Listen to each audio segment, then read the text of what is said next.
কাপ্তাই হ্রদের পানি বেড়ে যাওয়ায় খাগড়াছড়ির মহালছড়ি উপজেলা সদরে যোগাযোগের একটি গুরুত্বপূর্ণ সড়ক তলিয়ে আছে 10 দিন। এছাড়া সাম্প্রতিক বন্যায় সড়কের একটি কালভার্ট ক্ষতিগ্রস্ত হয়েছে। সংস্কার না হওয়ায় দুর্ঘটনার ঝুঁকি নিয়ে চলাচল করতে হচ্ছে। খাগড়াছড়ির মহালছড়ি উপজেলা সদর থেকে কাপ্তাইপাড়া হয়ে সিঙ্গিনালা সড়কটি তলিয়ে আছে। জলমগ্ন ভাঙাচোরা সড়কে ঝুঁকি নিয়ে চলাচল করছে যানবাহন।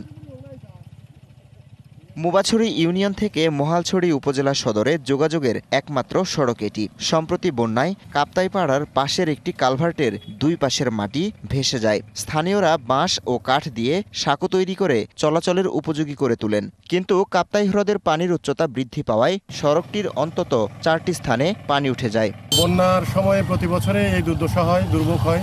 2-3টা ইউনিয়নের মানুষ একমাত্র এই সড়কটা দিয়ে যোগাযোগ করে। বন্যার কারণে সব ভেঙে গেছে। 250-টিরও বেশি ডিজাইন অপশন নিয়ে ওয়ালটন স্মার্ট ফ্রিজ, বোঝে আপনার প্রয়োজন। আমরা আপাতত গাড়ি যাতায়াত করার জন্য আমরা নিজেরা উদ্যোগে এই ব্রিজটা করছি। দ্রুত কাজ করলে ভালো হয়। উচ্চতা অন্তত 3 ফুট উচ্চতা রাস্তা মেরামত করতে হবে বাঁধ নির্মাণের জন্য।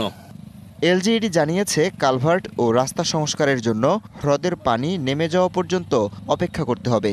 মোটামুটি আমরা চলাচল উপযোগী করছি, কিন্তু তারপরেও আমরা কাপ্তাই লেকের পানি না কমলে আমরা ওটাতে আর কোনো হাত দিতে পারবো না। এটা মনে হয় আমরা যুদ্ধ জানি এই কাপ্তাই লেকের পানি কমতে গেলে ডিসেম্বর পর্যন্ত আসতে হবে। আমরা পুরো রাস্তা সহ ব্রিজের সহ পুরো পদক্ষেপ নেব আর কি। কাপ্তাই হ্রদের পানি বৃদ্ধি পেলে প্রতি বছর ডুবে যায় সড়কটি। উপজেলা সদরে যোগাযোগের অন্যতম গুরুত্বপূর্ণ সড়কটি দ্রুত সংস্কারের দাবি স্থানীয়দের। DBC news desk.